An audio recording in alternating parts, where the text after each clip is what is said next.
Hello, I'm artist Camilla Brendon and I'm here to talk about how I use my art to visualise ocean issues. Thank you for having me today. So before I get into collaborative projects I've been working on, I'm going to go through my background a little bit. I started a project called Coast in 2018 and that was built on a sort of career of fine art practice using found and recycled materials. So I went on a trip to the coast in 2018 and I became really interested in the amount of driftwood, tiles, rubbish, like plastics, other items on the beach. And I was looking at them really and from an aesthetic point of view, but I wanted to highlight how materials are available without having to get new things. So this is an artwork that I made during that time, I think from a Kent beach in the UK. So I was taking wood, taking bits of plastic, sticking it together, doing designs on it. So yeah, this project was going quite well. An arts organisation called Arts put out an open call for an artist who was working with plastic and the history of plastic in the Regent's Canal, Lee Valley and Lower Lee, which is in East London, and that's around about where plastic, some of the early plastics, the Percocets, were invented. So I applied to this open call and I was awarded it. So I gave a series of workshops and they were held in conjunction with UCL, so that's University College London. So I went along to do the workshop. I got a lot of plastics from around the canal system, and the idea was different interested parties would come to the workshop and together make some sculptures which I'd finish off. Now, plastic researchers from UCL were there and they were actually looking into the degradation of plastic. And I became really interested in how plastic can be preserved and used in museum settings, and how the value of plastic for them was very much not the throwaway, it was the longevity of the plastic. And at the workshop they were met with artists from Arts and other local artists and residents of East London.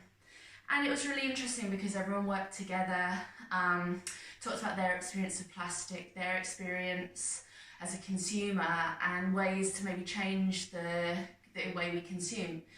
So this workshop was named Humans Make Plastic by participants, and since I've taken the workshop, I've toured it, I took it to Ocean Action at the beginning of this year in Brussels. The artwork's been on show various times, recently at the University of Hertfordshire, where I led workshops in conjunction. That was part of an exhibition called Plastic Matter.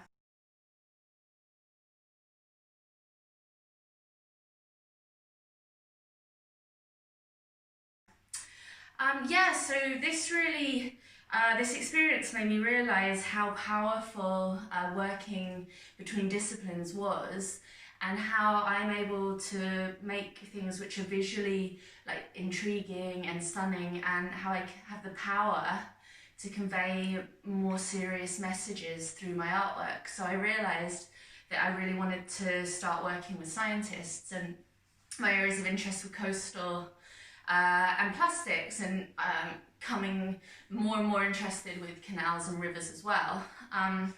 So it was around this time I started talking to Britt Alexander, my longtime friend, and yeah, she had become really interested in a series I was doing. I'll just show you a couple of works from the series. So this is the Plastic Inlay series, and this was trying to highlight the worth of plastic, as I mentioned, which I'd started thinking about in Humans Make Plastic.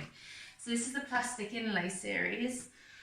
So it's mimicking a craft technique with gem inlay, where you can inlay precious and semi-precious stones. So this is a trunk from Limehouse Basin in London with fragments of plastic I've collected from the canals and Thames riverbeds. And then this is part of a different plastic inlay series where I've ground up plastics, which have also been found, and the log was found in Limehouse Basin as well, and crushed them in using an adhesive. And yeah, this is just to spark the question, what's plastic worth and how are you going to use it? So Britt commissioned me with the European Marine Board to make a work from this series to be awarded as a prize at the Eurasian Conference 2019 in Paris.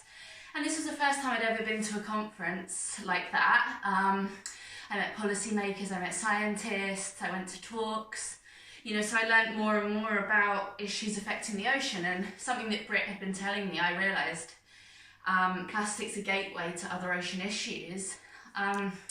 So coming away from this conference, I was full of ideas, full of energy, and Britt and I decided to sort of start more formally working together. And she basically was going to give me topics that she knew about, which were important for the wider public to grasp. And I'd sort of brainstorm with her on ways that we could do educational workshops, art activities. I could make artworks to help improve ocean awareness and knowledge in the wider public of people that into science, into art, and then anyone else in education and other people we could reach. So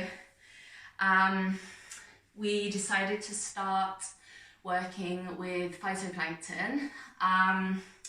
Now, phytoplankton, obviously really good for storing carbon and mitigating climate change in that way, and there are simple things we can all do in our lives by using more natural cleaning products, natural cosmetics, which will sort of help to have less chemicals in the water for their diet. Yeah, so Britt and I went on a research trip together sailing in Scotland, and this is when I actually saw the phytoplankton for myself and became really passionate about sort of spreading the word of how important they were. So we developed a workshop series about phytoplankton, which is called Tiny Ocean Plants or TOPS, and we trialled it at an event run by Sail Britain. So we really wanted to engage people that came round to do something fun and educational. So we did a communal drawing of phytoplankton, we made natural household cleaners and designed our phytoplankton logo. And then we made some giant phytoplankton or tops which people could wear. We had a lot of photos with them. So again, this is using cheap found recycled materials, simple ingredients for household cleaners to learn and do something fun but then sticks in your mind.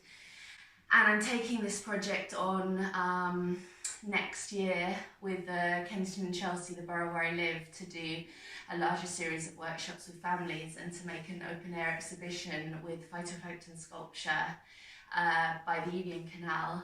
And I've also done it during the UK's lockdown with the Carver Arts Trust, where children at home have been making phytoplankton face masks. So yeah, we've been having a great time with that. So Humans Make Plastic and TOPS are ongoing projects. I should just say I also have made, during the lockdown, a series of collages inspired by phytoplankton using throwaway household packaging.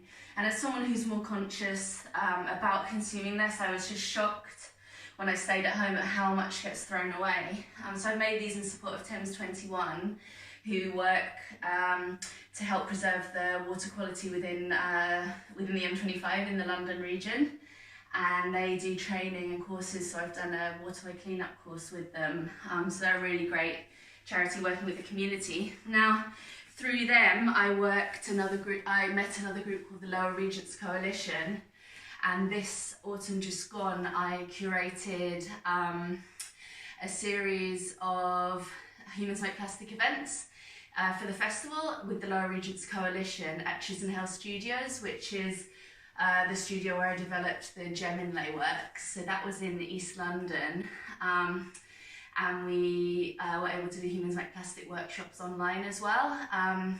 So this is a way I've been working to connect people globally with Humans Make Plastic, and you can see that on my website. So recently, Britt and I have started a new area of interest, which is kelp forests. So we're treating them like forests on land with a canopy that store a huge amount of carbon, produce oxygen, and as you know, kelp also has other benefits as breeding grounds and ocean protection. So I'll get you what I've been working on.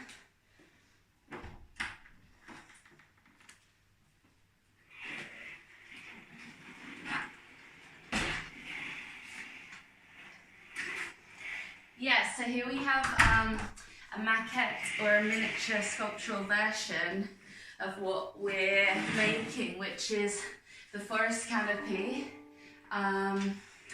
in the different blues of the ocean. And this is so that people can feel connected to the kelp forest without having to dive, without having to travel.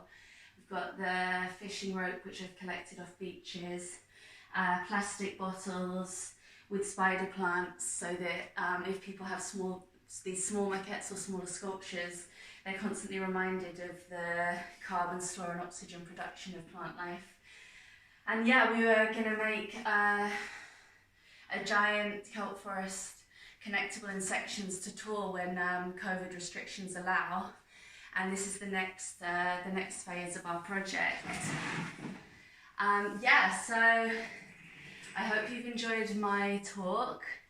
Have a look at my website, which is CamillaBrendon.com, and I have a whole CommOcean page where you can see links to everything I've spoken about and you can get in touch with me. And thank you for coming.